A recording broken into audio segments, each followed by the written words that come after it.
پاکستان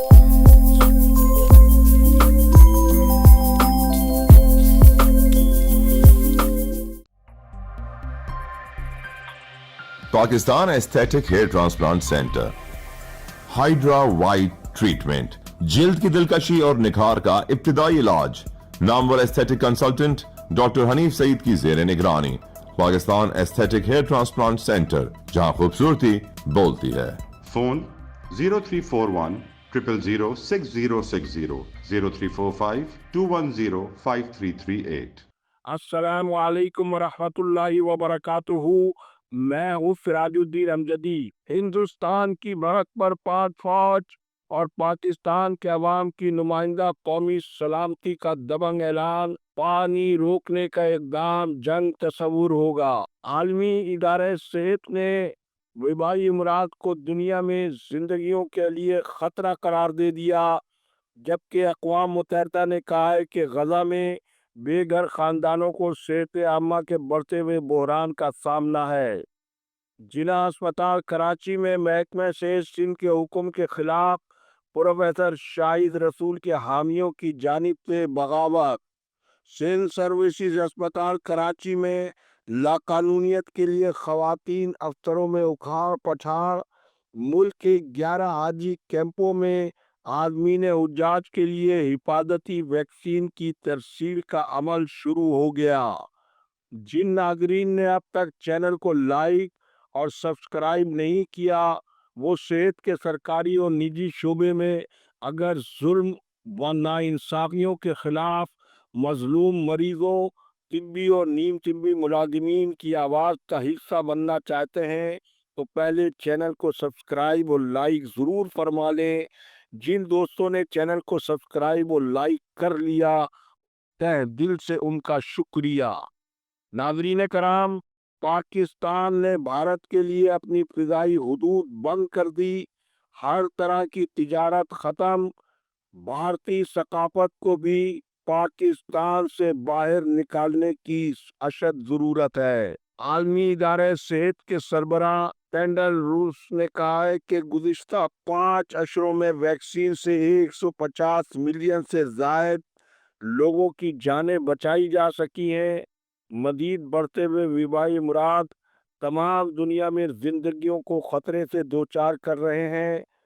متاثرہ ممالک کو امراض کے علاج کے بڑھتے ہوئے اخراجات کا سامنا ہے۔ خسرہ خاص طور پر خطرناک حد تک دوبارہ آ رہا ہے، جس کے کیسز 2021 سے مسلسل تاحال بڑھ رہے ہیں۔ اقوام متحدہ کی فلسطینی پناہ گزین ایجنسی نے خبردار کیا ہے کہ غزہ میں بے گھر خاندانوں پر کچرا، سیوریج، بیماریاں بے گھر فلسطینیوں پر حاوی ہو رہی ہیں۔ جنگ کی وجہ سے بچے اور خاندان کی صحت کی دیکھ بھال محدود اور غذائی قلت کا بھی سامنا ہے، جبکہ وفاق کے ہسپتال ضلع ہسپتال کراچی میں LDN کی بار بار نشاندہی کی بنا پر محکمہ صحت سندھ نے ڈاکٹر یاسین عمرانی کو ڈپٹی ڈائریکٹر کے عہدے سے ہٹا دیا ہے، جس کے بعد سے یومیہ بنیاد پر YDA کے ایک گروپ جسے ہسپتال کے خلاف قانون JPMC کے انتظامی سربراہ پروفیسر ڈاکٹر شاہد رسول کے حامیوں کا گروپ جو کہلاتا ہے، مذکورہ گروپ کی جانب سے یومیہ بنیاد پر مریضوں کی OPD کا زبردستی بائیکاٹ اور احتجاج محکمہ صحت سندھ کے قانونی حکم کے خلاف کیا جا رہا ہے، اور اس سے مریض بھی در بدر اور متاثر ہو رہے ہیں۔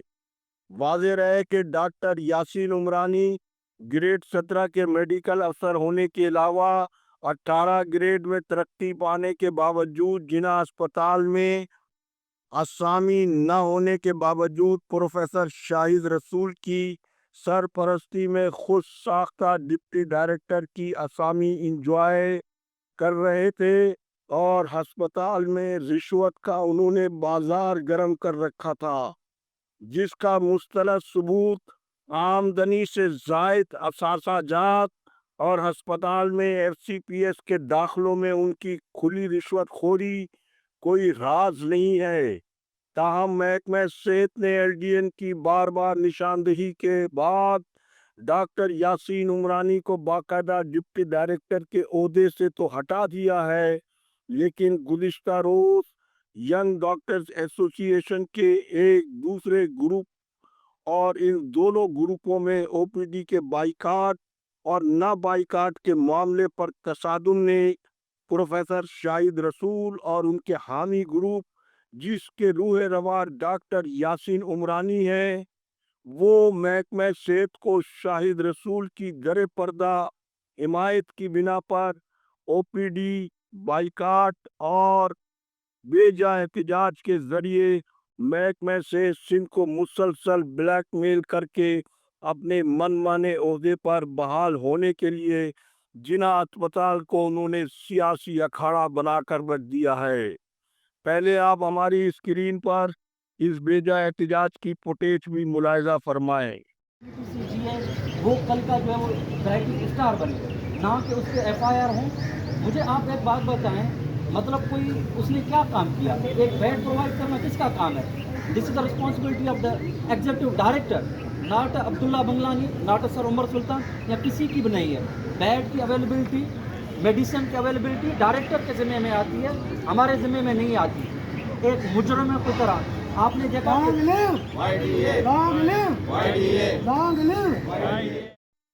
آپ نے فوٹیج ملاحظہ فرمائی۔ سول سروسز اسپتال کراچی کی انتظامیہ بھی اپنے فرائض کی ادائیگی کے بجائے پوری قوت سے مال بٹورنے اور کمیشن میں اضافے کی نت نئی تکنیک اور بلیک میلنگ کی پالیسی پر کاربند ہے۔ اسپتال کے ایم ایس ڈاکٹر غلام حسین بروہی نے ترقی پانے والی ڈاکٹر نادیہ رشید کو ڈاکٹر شمائلہ کی جگہ سی ایس 1 کا چارج ڈاکٹر نادیہ کو سونپ دیا ہے، جبکہ ایک اور خاتون ڈاکٹر فرحانہ میمن جو پہلے ہی 20 گریڈ میں تھیں اور ڈاکٹر فرحانہ کے مطابق ڈاکٹر بروہی نے انہیں پہلے سول سرجن 1 بنانے کی آفر دے رکھی تھی، لیکن ان کے بجائے ڈاکٹر نادیہ کو اپنا نائب مقرر کر لیا ہے کہ وہ زیادہ ان کے مخصوص ایجنڈے کو آگے بڑھانے میں ان کا آسان ہدف بتائی جاتی ہیں۔ انشاءاللہ پیر کی ہیلتھ ڈائری سے یومیہ خصوصی رپورٹ کا سلسلہ شروع ہوگا، جس میں ترقیوں کے معاملے میں سندھ ہائی کورٹ کے حکم کو ہوا میں اڑانے کی ہوش ربا داستان کے ساتھ اور بہت کچھ، جبکہ آج کی گفتگو کا اختتام اس شعر پر کر رہا ہوں۔ گھر سے ایک مسافر چلا جس کے کچھ ارمان تھے، کچھ قدم آگے چلا راستے میں قبرستان تھے، قبرستان میں ایک ہڈی ملی جس کے کچھ بیان تھے، اے مسافر سنبھل کے چل ہم بھی کبھی انسان تھے۔ اللہ حافظ۔ پاکستان زندہ باد، کرپشن مردہ باد، عوام و افواج پاکستان پائندہ باد۔